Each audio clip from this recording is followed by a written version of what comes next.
Shalom, Shalom Adonai. Estamos aqui para mais uma aula de exegese no Novo Testamento, que, na verdade, com esta aula nós estaremos concluindo esta parte de exegese no Novo Testamento e depois iremos fazer mais duas aulas de exegese, uma no sentido global, numa esfera mais ampla, dentro do Antigo Testamento, e outro numa esfera mais ampla ainda, dentro do Novo Testamento, no sentido panorâmico, tanto do Antigo como no sentido do panorâmico, tanto também do Novo, para nós podermos realmente ter uma visão ainda muito mais ampla. E aí estaremos concluindo esta série de estudos exegéticos, não é? Essa série de estudos exegéticos, tão importantes para o contexto da teologia bíblica e da teologia sistemática e também para a exposição escriturística. Meus prezados, hoje eu quero falar um pouco sobre o termo juízo ou a palavra juízo dentro das terminologias gregas ou os termos gregos que Paulo utiliza em suas epístolas para estar tratando sobre o assunto este que tem um sentido soterológico e escatológico. Então, Paulo usa alguns termos, e esses termos é o que nós vamos estar verificando e tratando nesta manhã, nesse dia. O primeiro termo que eu quero colocar aqui é o termo crinem, tá? Crinem e seus cognatos. Crinem é o termo, vamos dizer assim, é a raiz, o termo raiz. E os cognatos são crima, catacrimen e também o crisis, tá? Agora, essa série de palavras, elas são utilizadas e são aplicadas exclusivamente referente ao juízo de Deus, tá? Mais do que uma organização e uma ordem. No entanto, elas possuem um significado especial em relação ao dia do juízo, e nesse dia Deus julgará o segredo dos homens por meio de Cristo Jesus. Então, essas palavras, tanto crinem, juízo, o ato de julgar, o ato de vir a colocar alguém sob júdice. E os outros ali termos, crima, julgamento, catacrimen, o juízo para condenação, e crisis, julgamento de avaliação. Então, esses julgamentos são formas, esses termos são formas de julgamentos que serão aplicados, desenvolvidos na concepção paulina e bíblica escriturística das cartas escritas por Paulo, dentro da perspectiva paulina, são termos que estão relacionados à ação jurídica, judicial, pertinente ao juízo que será desenvolvido, praticado, oficializado por Deus como justo juiz. O que nós temos que pensar também que esse julgamento, dentro da proposta escatológica e soterológica também de Paulo, porque também tem um viés soterológico no sentido de efetuação de justiça, no sentido de avaliação de obras, né? Ele tem outras perspectivas e outros propósitos. Eu estou até aqui com o Donald Grundy, que vai dizer o seguinte: a maioria das referências de juízo nas epístolas de Paulo implica condenação.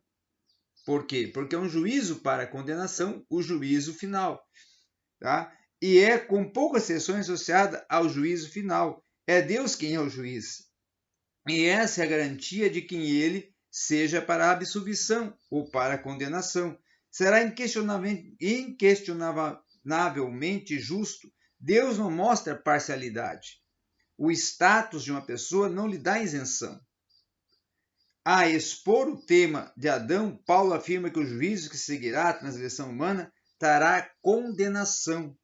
A lei é o padrão de juízo para aqueles que estão debaixo da lei.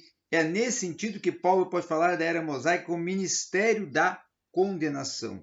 Também deve ser observado que na mente de Paulo todos estão sob a mesma condenação, onde catacrima é expressa como antítese da justiça. Mas veja abaixo o significado desta palavra. Então, paramos aqui nessa primeira parte e avaliamos o que está comentado pelo Donald Grudem. Ele quer falar que o que Paulo está propondo dentro desse conjunto de palavras, dentro desse contexto de palavras, é que esse juízo só pode ser oficializado por Deus. Agora, Deus é justiça. Então, Deus não vai julgar e condenar ninguém de uma forma injustamente. Tá? Injustamente. Não vai ser praticado um ato de injustiça. Vai ser praticado um ato de justiça. E a pessoa será julgada conforme pelo ministério da lei. Por que Paulo está enfatizando isso? Paulo está enfatizando isso em Romanos porque ele está aplicando uma terminologia judaica para trazer ao contexto dos romanos, que estavam dentro de um contexto de viés ainda muito bem explanado da lei, pelos rabinos, que a justiça do Antigo Testamento, a justiça mosaica, era assim, sim, não, não. Ou seja, se a pessoa tinha praticado, seria punido. Se a pessoa não tinha praticado, seria absolvido. Não era um julgamento que havia uma imparcialidade. Era um julgamento parcial. Parcial e não imparcial. Ele era um julgamento reto. E se as pessoas queriam tanto cobrar a lei e dizer que estavam buscando a lei porque visando a salvação por obras, por uma prática de obras e apresentando suas obras, então essas obras seriam avaliadas.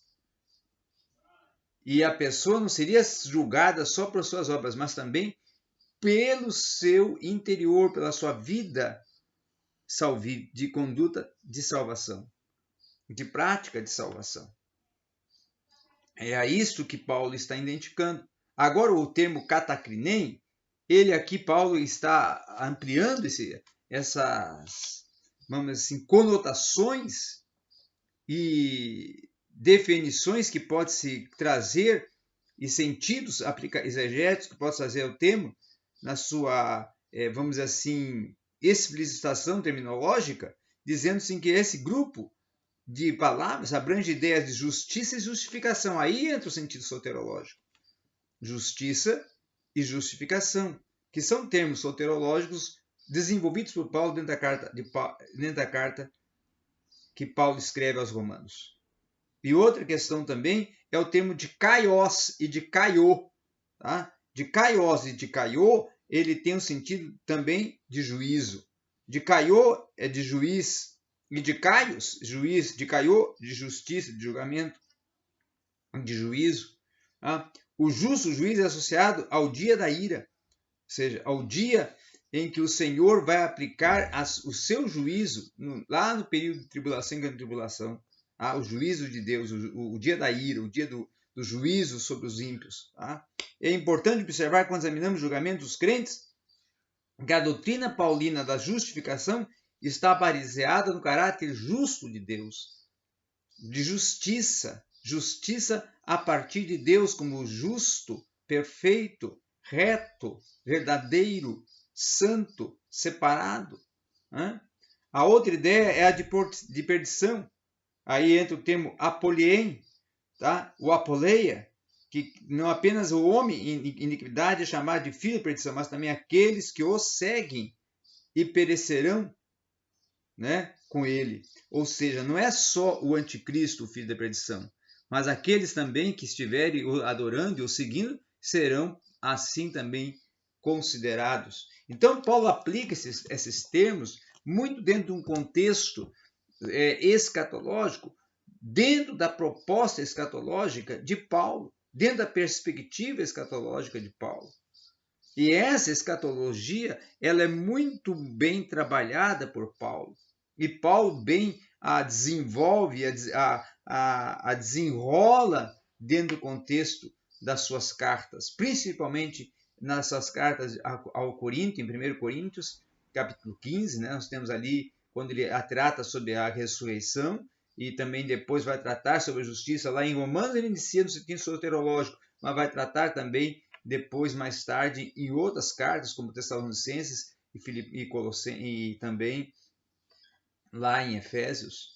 Então, nós temos aí algumas aplicabilidades de Paulo para no contexto de juízo, de julgamento, de punição, de condenação.